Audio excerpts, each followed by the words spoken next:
with the Language and Pedagogy Department here at the English Language Teaching Center. I'm once again beyond honored to be your moderator for today's workshop. For this session, the speaker will deliver her presentation and will be followed up with a Q&A session by the end of it. Just so we know, this session will also be broadcasted on our official online platform, EduWeb TV KPM, for our online participants on YouTube, via YouTube, sorry. To those watching online who may have any questions to pose to our speaker, do direct your questions into the comments section or the live chat box. I shall hence compile them and post it to our esteemed speaker towards the end of this workshop. Before we begin, allow me to introduce our speaker, Miss Samantha Lewis. Samantha. Samantha is an academic manager, ELT content designer, and teacher trainer specializing in young learner, language teaching, and pedagogy. She works for the British Council in Spain as the National Academic Lead for secondary ELT courses. She's a published author of international ELT secondary courses for Cambridge University Press and self-access digital content for the British Council's Learn English Teens website. She's an experienced teacher trainer at both face-to-face and online events and conferences, including the IATEFL, International Associations of Teachers of English as a Foreign Language, TESOL, British Council Teacher Training Programs, Teaching Young Learners Extension Certificate, TYLEC, TILEC, and Certificate in ELT to Adults, CELTA courses. She's particularly interested in project-based learning and accessibility in learning and has recently collaborated with the Spanish Association for the Blind to deliver an online English course to blind and visually impaired secondary learners. This workshop will take a look at how we can use classroom-based assessment to move our students' learning forward. It will include practical tips and strategies to put formative assessment into practice in the classroom, including how to gather evidence of learning, give useful feedback, and involve our students in order to encourage them to engage with their learning and make progress. Let's put our hands together and help me in welcoming Miss Samantha Lewis to the stage to conduct her workshop, very aptly titled, Moving Learning Forward with Classroom-Based Assessment. Take it away, Samantha. Okay, thank you very much, Puvana. And I'd like to say thank you to the ELTC and to the British Council in Malaysia for inviting me to come and join you at your conference to deliver this session. So, selamat pagi. Okay, welcome. Good morning. Good morning as well to those who are joining us online. You already know a little bit about me. You heard about me just now. So I would like to start off by finding out a little bit about you, okay? So I'm going to ask you to raise your hand if you are teaching primary learners. Who's teaching primary? Okay, quite a few of you. And now could you raise your hand if you're teaching secondary learners? Okay, we've got a wide range then. Okay, put your hands up if you are enjoying the conference. Okay, that's good to see. And the last question, how many of you now feel better prepared to go back to your classrooms and implement classroom-based assessment? Okay, that's good to see. Okay. Can you hear me okay? Okay. So we said that some of you are teaching primary learners and some of you are teaching secondary. So what we're going to be looking at is looking at ways that we can help all of our students, doesn't matter if they're their age group, move their learning forward by using classroom-based assessment.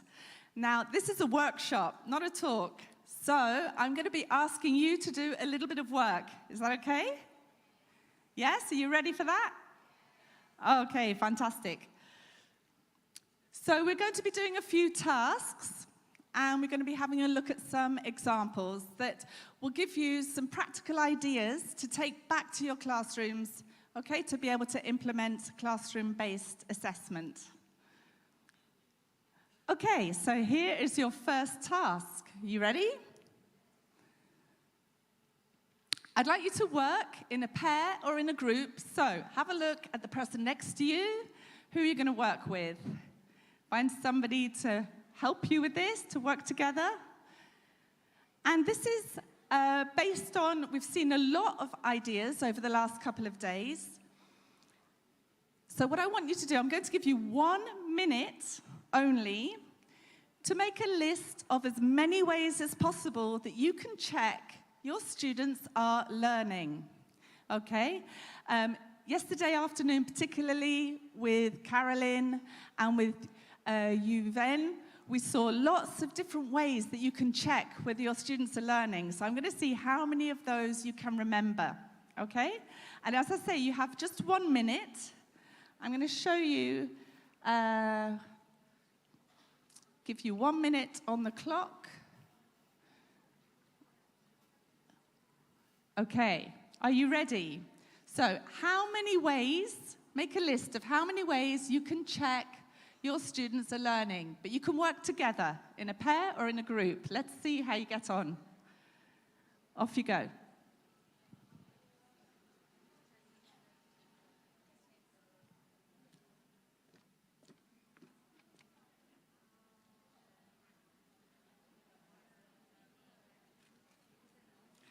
I'm coming to see who's got the longest list.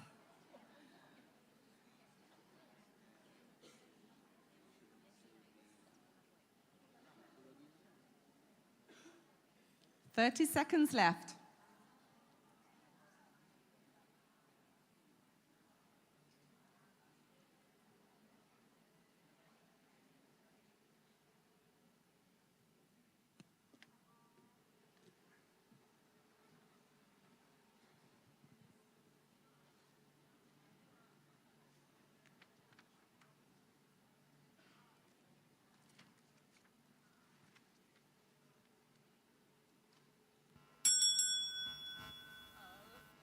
Okay, ladies and gentlemen, that's time up, okay? This is a nice little tool that you can use with your students, okay? I've got the link at the end of the session. It's onlinestopwatch.com. But giving your students a time limit can really help to get them to focus on the task and just get on with it rather than wasting time. So when when time is precious in the classroom, it's quite a nice way to focus your students. Okay, so let's see how you got on. Coming back to the presentation now. How many people got 3 or more ways? You show me your hands. Okay. How many people got 5 or more ways? Okay.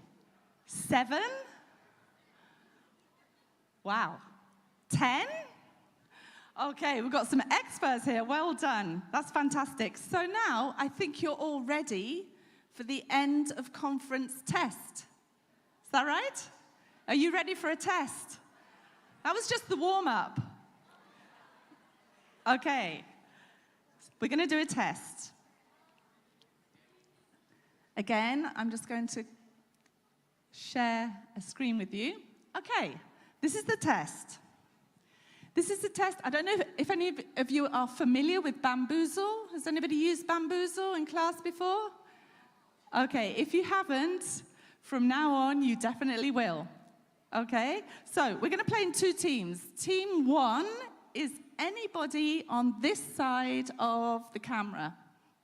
Okay? And team 2, anybody on this side. Could you put your hands up if you're in team 1? There are a few more hands to go up. Team 1. Okay, and team 2? Okay, who's going to get more points? Okay. Now, with so many of you, obviously, it's going to be difficult to hear your answers. In the classroom, if I was playing this with a large group of students, I would probably get them to use one of these. Now, we've spoken about these a couple of times over the last few days. It's a mini whiteboard. I think this is one of the best teaching tools that you can have in your classroom, particularly when you're talking about formative assessment and checking in on what your students know. So, fairly inexpensive, but very, very versatile. And all you need is a mini whiteboard, a whiteboard marker, and a very sophisticated board rubber, okay? Now, I don't have one of these for all of you today, so what we'll do is, if you think the answer is A, I'd like you to just point to this wall over here, okay? If you think the answer is B, I would like you to point to this wall, okay? So if the answer is A, which way are you going to point? Okay, if it's B, perfect. So let's start with Team 1. I would like somebody in Team 1 to shout out a number between 1 and 8. 7. Okay, I heard the number 7. Let's see what your question is. There is something about this game.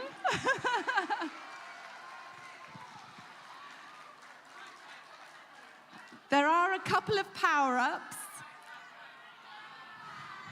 But you can choose. How many points do you want to give? 25? 5, okay. Sorry, Team 2. Just 5 points for you. Okay, Team 2 then. Give me a number. 2, okay, number 2 I hear. Here's your question. Okay, how often should teachers carry out informal formative assessment? For example, sharing learning aims, monitoring and observation, and effective questioning. Should that happen A, at the end of a module, or B, every lesson? Okay, I think that is unanimous, so let's check. It is B. Well done. Fantastic. Okay, come on, Team 1. Which number? 3. Okay. Multiple choice questions, gap fills, or closes are common examples of activities used in tests. Is that true or false? Okay, they're saying it's true. Let's check. And it is true. Well done. Okay, Team 2, give me a number. 5, okay. Peer and self-assessment checklists and learner journals are types of formative assessment. But are they A, formal, or B, informal? Let's check and see. That's right. You really have been listening over the last couple of days. Fantastic. So formal types of formative assessment are peer and self-assessment checklists and learner journals. Excellent. Well done. Okay, Team 1. Come on, we need some points. Number 1. Okay. Are you more likely to use interviews, quizzes, and questionnaires in A, formative, or B, summative assessment? Okay, you seem very clear about that. Let's have a look. Absolutely, well done, Team 1. Okay, Team 2. 4. What type of assessment is often used at the end of a course to evaluate student learning, skill acquisition, and academic achievement? Is that summative? Okay, I don't even have to ask you. Absolutely, well done. Okay, last question for Team 1. 8, somebody's saying. Okay. Go to first place.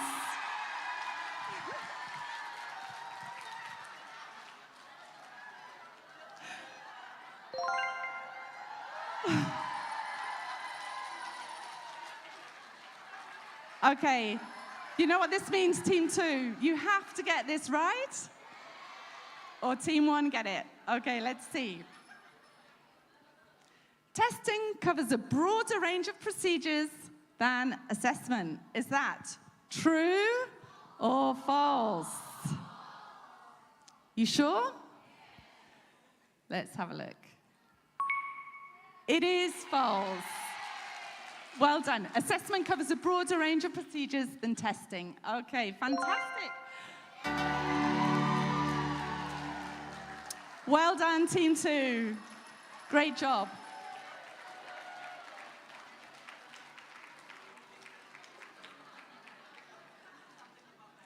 Okay, I'm going to try and come back to my presentation now, but it's disappeared. Where are we?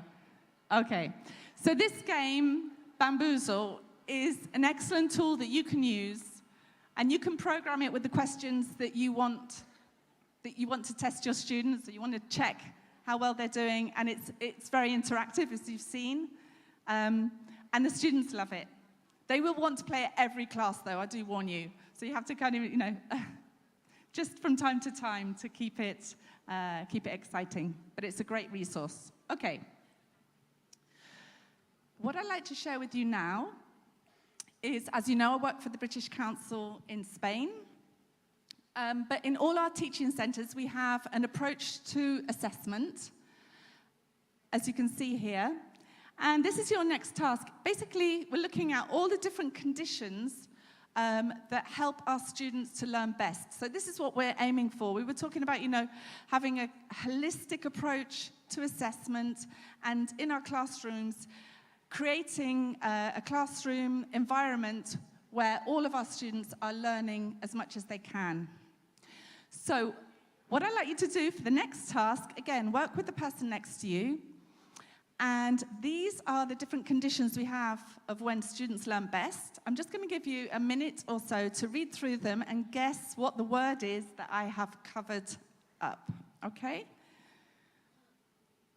So off you go. I'll just give you a minute to have a look at those. Can you read it okay?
Okay, let's have a look at these together then.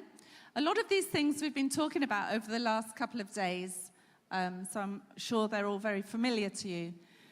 So the first one then, our students learn best when they are aware of course, lesson, and personal...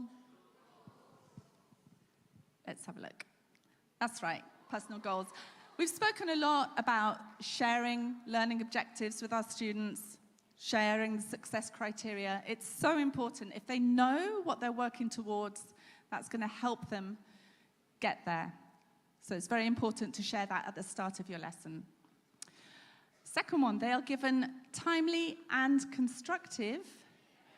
Okay, we spoke a lot about this yesterday as well, the importance of feedback. And not just any old feedback, but giving useful feedback. We'll be having a look at that as well today.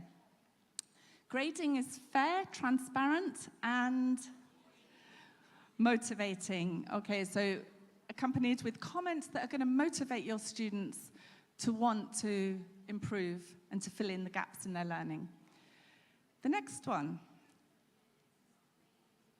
Team 2? Great. Systematically reflect. Well done. See, they didn't win for anything. It's really important for our students to be reflecting on their learning, to be able to identify the progress that they're making. Okay, the next one, they identify gaps in their knowledge and adapt their learning strategies. And finally, reporting systems and tools make progress visible. Obviously, if they can see the progress they're making, they're going to feel much more motivated and they're going to engage with their learning much better. Okay.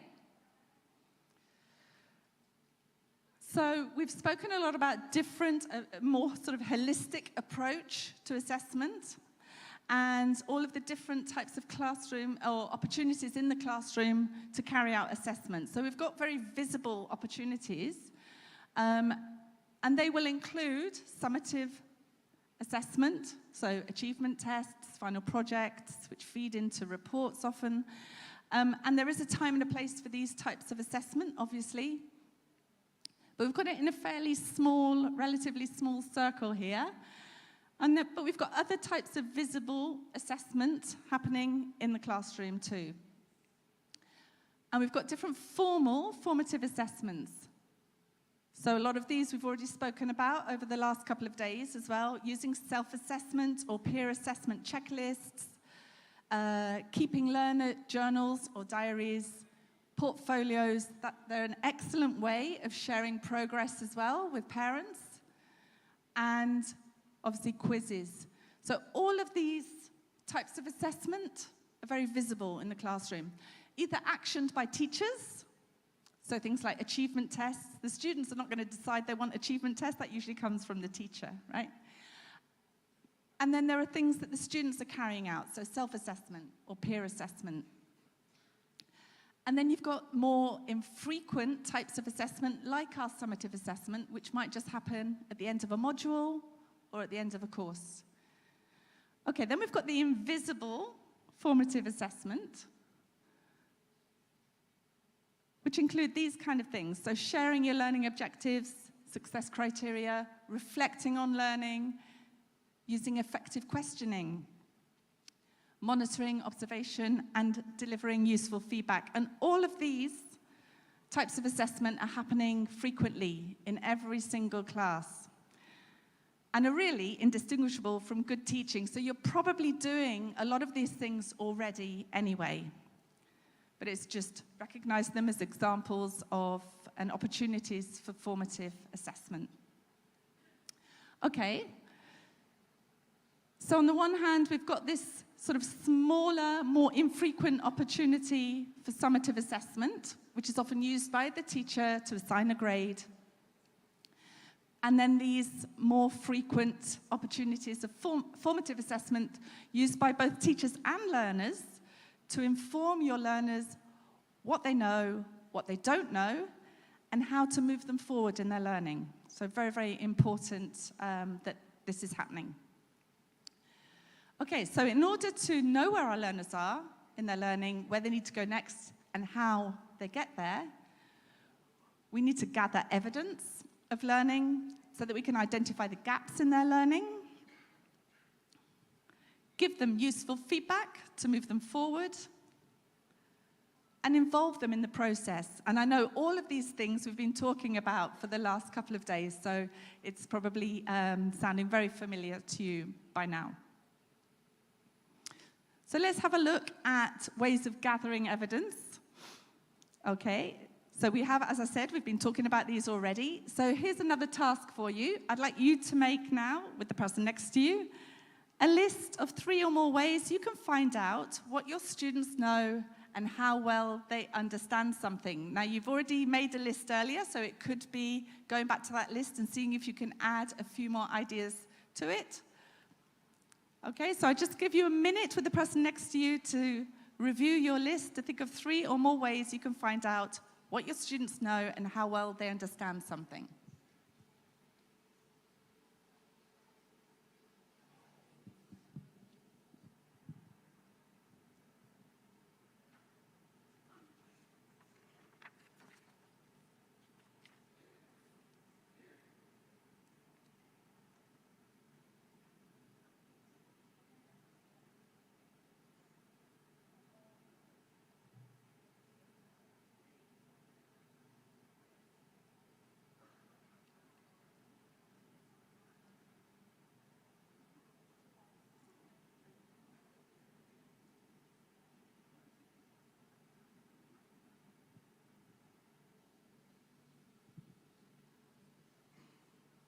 Okay, do you have at least 3 things on your list? 3 ways? Yeah? Okay, I've actually put the word or more into the rubric intentionally. Just by putting that into a rubric, when you're asking your students maybe to brainstorm ideas, to come up with lists together, is going to cater for those students. Well, first, the number 3 is what you would consider to be an achievable task that the majority of your students are going to be able to do. Because at the end of the day, we want them to feel like they're achieving the tasks we set them in the class. And then by adding your or more, what you're doing is giving those students who have got a little bit more to offer the opportunity to do so and still feel like they're working on a task. Okay, so it's a very simple way of catering for your different learner needs in the classroom. Okay. So here are some ways that we can find out what our students know in class. Using effective questioning. So the kinds of questions that we're asking our students are going to invite a very different response.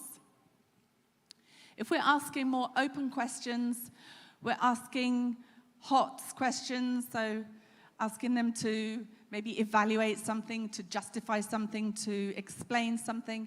We're going to be getting much more evidence of what they know than if we're just asking them to answer yes or no, or A, B, C, D. Okay?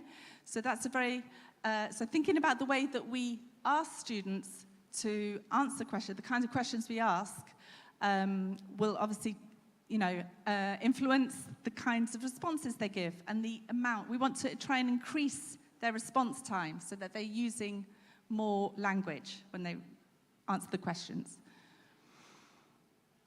The kinds of activities that we do in class that elicit evidence of learning. So student-centered activities, task-based activities, activities where they've got to work together in pairs, in groups, small groups.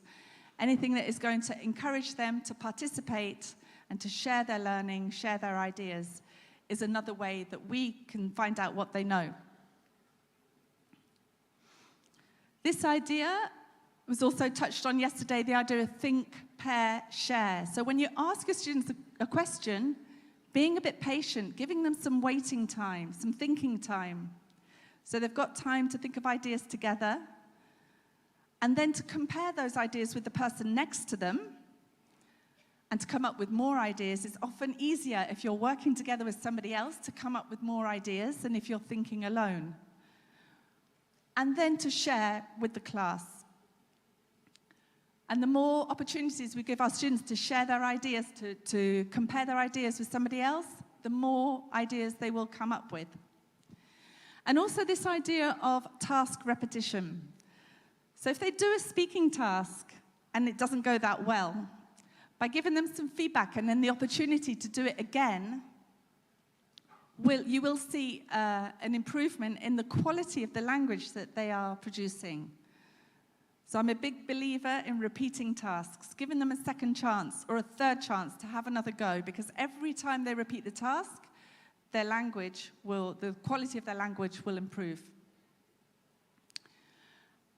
And then using your students as learning resources.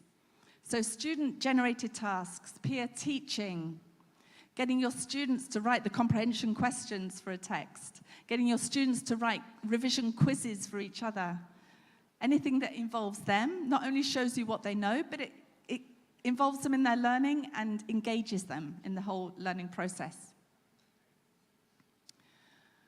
Okay, so we're going to move on to our next task. And this is an example scenario. So 2 days prior to a final summative test for a unit, the teacher creates a laundry day. Do you like doing laundry? Okay. During the laundry day, her students prepare to clean up whatever it is they still might not understand. So on that day, the students come into the classroom and they find 4 different corners of the classroom. And each corner represents a different level of readiness for the test. Okay? So I'm going to ask you now to work in a group of 4. It might be easier to work with the person or people behind you or to your side. Could you locate 3 other people to work with you?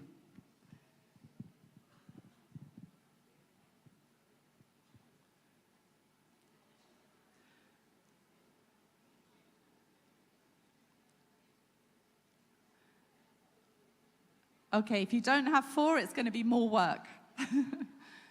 Right, so we've got a group of 4, and I would like you to decide who is A, B, C, and D. Could you decide now between you? Okay, give me a show of hands. Who's A in your group? Who's A? A? Okay, over there. A, we've got an A? Okay. B? Okay. C? D? And who still doesn't know what's going on? Okay, you've got your groups. Each of you is going to be responsible for finding out what goes on in your corner. Okay? What do students have to do? And I want you to identify examples of formative assessment that are happening in your corner. Okay, your corner of the classroom.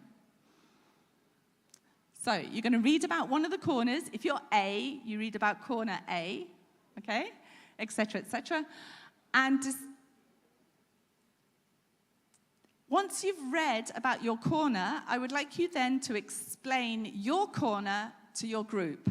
Okay, so you only have to read about one corner, and then you're going to explain to the group what students do in class to prepare for the test in your corner. And then together, I would like you to identify the different examples of formative assessment. Okay? So, here are the corners. If you're A, this is your corner, the tide corner. If you're B, this is the gain corner. C, bold. And D, cheer. Now I'm going to give you about 5 minutes for this task. So first, read about your corner and then share the information with your group. Okay? Off you go.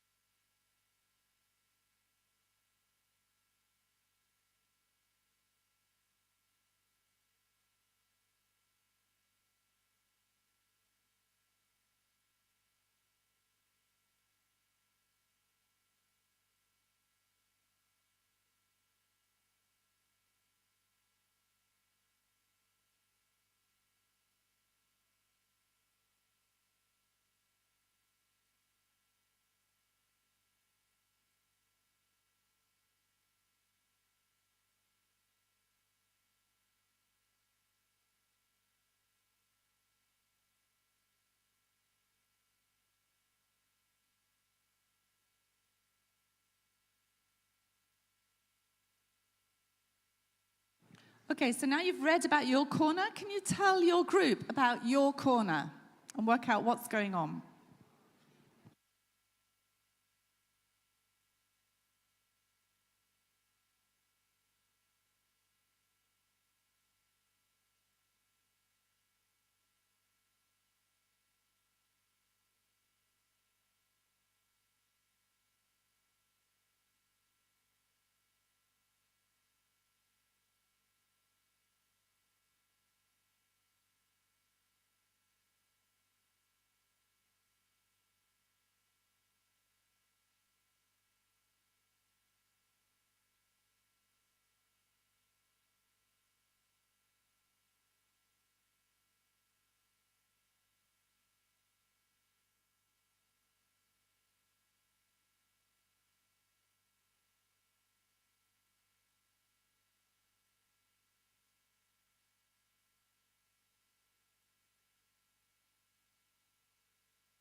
Okay, I'm going to stop you there. Does this sound like a scenario that you might find in one of your classes? Lots of different learner types in the same class. Okay. So basically in our first group, Group A, we've got our students who are struggling with the whole concept, maybe the unit, whatever it is that you've been covering.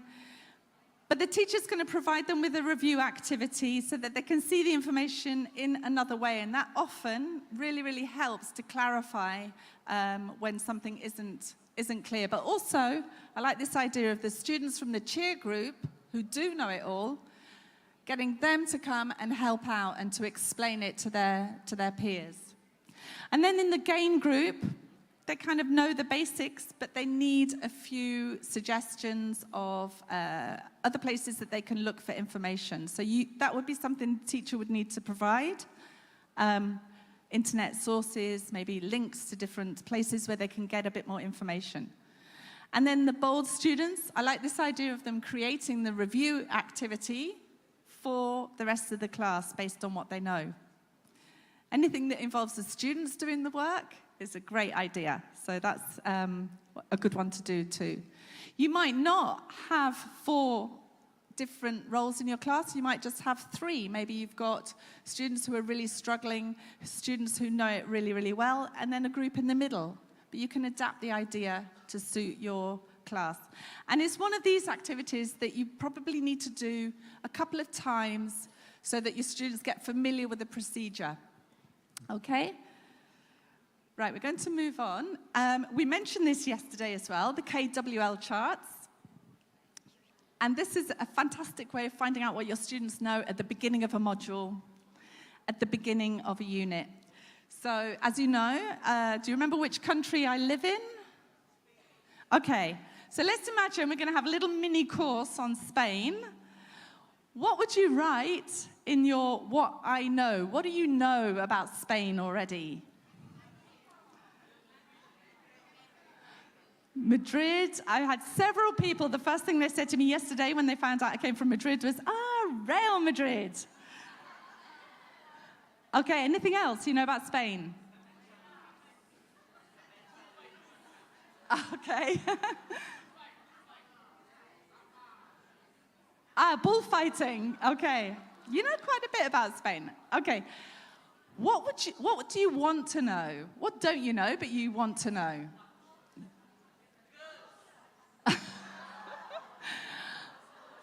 Okay, so this is what you would get your students to fill in at the beginning of a course, okay? Or at the beginning of a module, rather. And then here's the clever bit. You can then get them to work in bigger groups.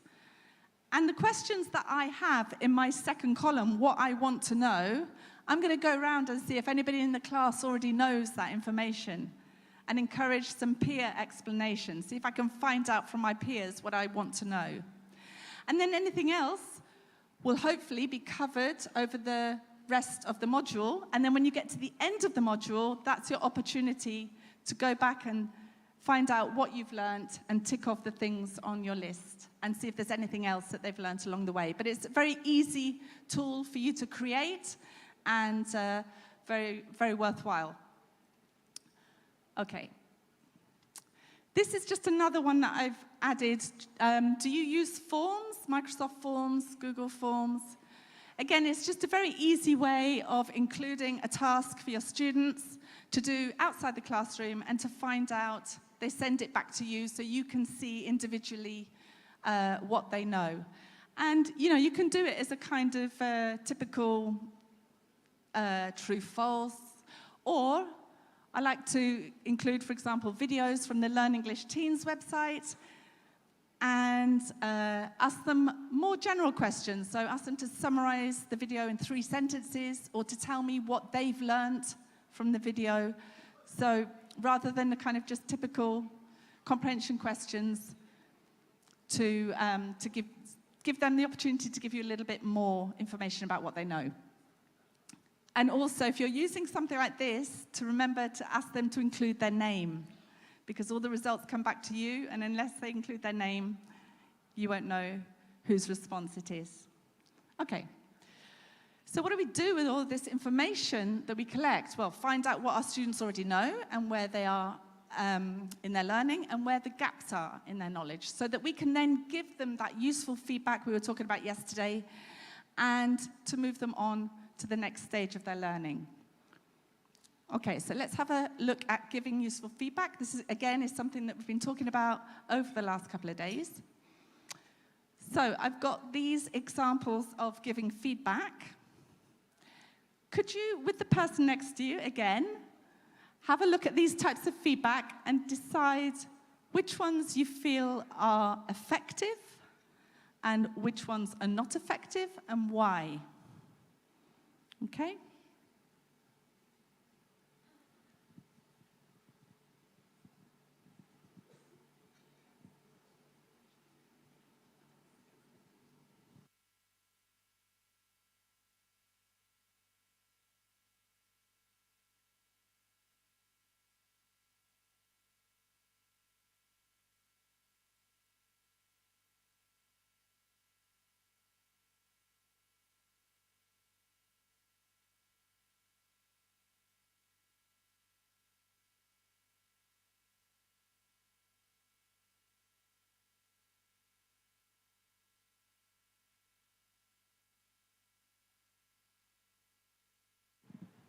Okay, I'm going to have to stop you there. Which one did you feel was not as effective as the others? Okay, and the first one, a grade 8 out of 10, is awarded by the teacher on a piece of writing. Yeah? Yeah, and there, you know, it doesn't actually tell the student what they've done well, where they need to improve, whereas all of the others, using a checklist to identify those areas where they've done well. This is something that Carolyn was talking about yesterday, and those that are not completed well, and to include some comments on how to improve in those areas. It's not enough just to say, you need to work on your paragraph structure. It's giving them then the tools to be able to actually have a go at working on paragraph structure and improve it. Yeah. Getting peers to tell each other what they like about their presentation, that could be very motivating as well. So there is a time and a place for that kind of feedback, but maybe having a checklist of specific language that they use can give them a little bit more information in the feedback. And then using pairs during speaking tasks, so one pair listens to the other pair whilst they're doing a speaking task and giving them feedback, is another great way of them getting feedback from each other. And again, they can tick off maybe expressions from a checklist that they use in their speaking. And that can also be, especially in a big class, where it's impossible for you as a teacher to be able to give feedback to all your students on the same speaking task.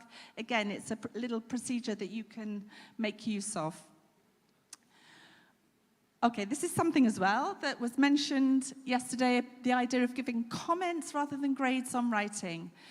You can use correction codes. Again, it's a way that the students can self-correct, but also then encouraging them to redraft. With speaking tasks there, using checklists and pairs, and with projects as well. So introducing the success criteria at the start of the project and giving them rehearsal time. If they're going to give a presentation, let them practice with their peers first, or in a small group, because the third time they deliver that presentation is going to be so much better than the first time, and you're going to be able to hear a lot more examples of the language that they've actually learned. Okay, I think we're going to be really short on time for this activity, but what I was going to ask you to do was to have a think about these learners and what advice you would give them to help them to improve in their learning. So imagine that you've got a learner that doesn't speak with confidence during a project presentation. Just think to yourself then, what would you advise that student? And then you've got a learner who uses a very limited range of vocabulary during a speaking task. What would you ask that learner to do? Another one makes lots of spelling mistakes in the story. And learner 4 doesn't write clear paragraphs in an essay. Okay, we haven't got time for you to compare your ideas, but just have a think about what you would advise your students to do.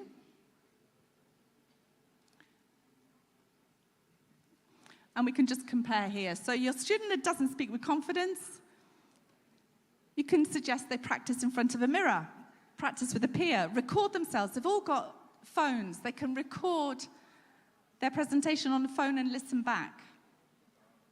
Or teach them how to use little prompt cards when they're presenting. Vocabulary, you can play word games in class. Make a word bag. All of those colored bits of paper that you had in your folder that we were using yesterday in Carolyn's session, these ones. Again, with this and a plastic wallet, you can make a word bag, and they're great for word games and activities to help improve their vocabulary. Again, spelling, if they have problems with spelling, give them some spelling games to do, but suggest where they can do a spelling game. I'll be showing you the Learn English Kids and Learn English Teens websites. They've got lots of word games. Or lyrics training if your students love music. Do you know lyrics training? Okay, that's a great way of practicing their spelling. And again, if they don't write clear paragraphs, then maybe give them a writing frame, a graphic organizer. Encourage them just to focus on one idea per paragraph, the idea of writing topic sentences. So give them the information that they need to be able to improve what it is that they need to work on. Here's an example of some, as I say, all you need is a piece of paper, cut up, and plastic wallet like this. The students make them, again, student-generated materials, and then you can use them for all sorts of games. You can see there you've got the definition or the picture on one side and the word on the other with the word stress or part of speech. Okay, here are the websites that I find most useful for giving students activities. They're all designed for self-access as well, and designed for young learners and teenagers.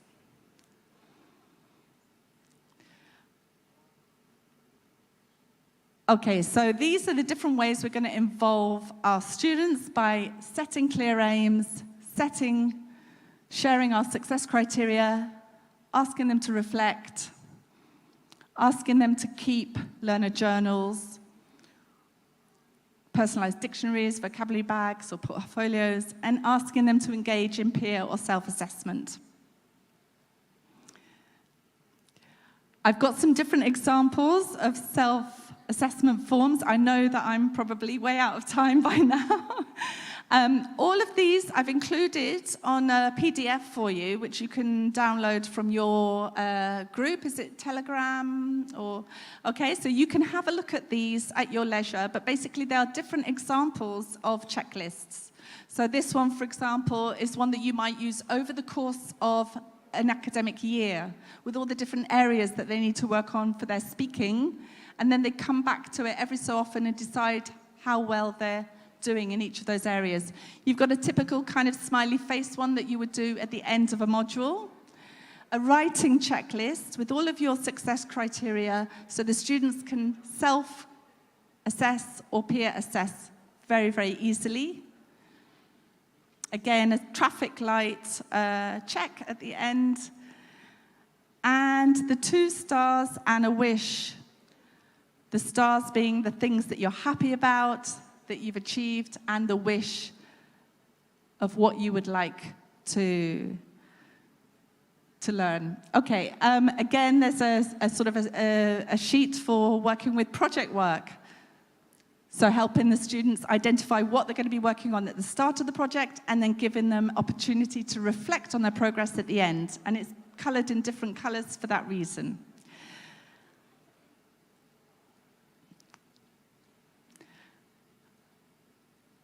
Okay, so this is your final reflection then.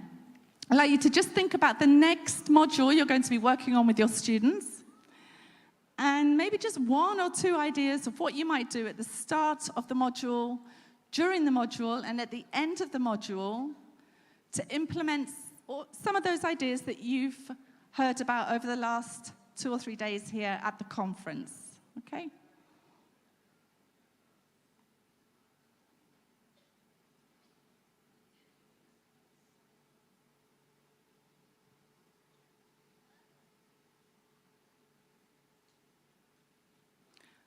Okay, and to finish on, I would like you to write your 2 stars and a wish of how you feel about this conference. What are the 2 stars you're taking away from the conference? And what do you wish for? You just tell the person next to you, what are your 2 stars and what's your wish?